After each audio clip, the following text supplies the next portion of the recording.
Little Boracay kun apudon kan mga turista ang Calaguas Group of Islands sa probinsya ng Camarines Norte huli sa magayon na kadagatan asin white sand. Kadalasan, ang mga nagbibisita digdi dagos ng naga-island hopping sa iba pang mga sadit na isla na mahihiling sa lugar.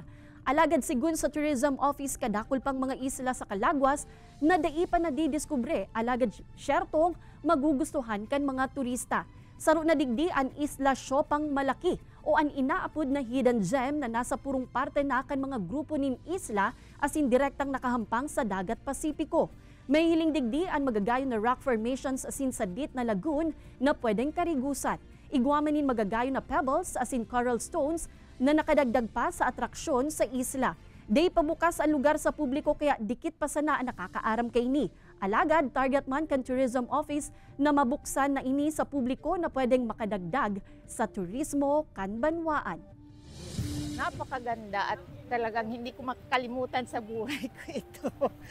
Na I've reached this place na meron palang ganito pang lugar sa Calaguas.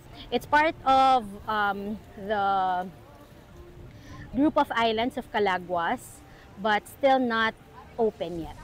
Hopefully, we get to open a lot more para po mai-offer din sa public.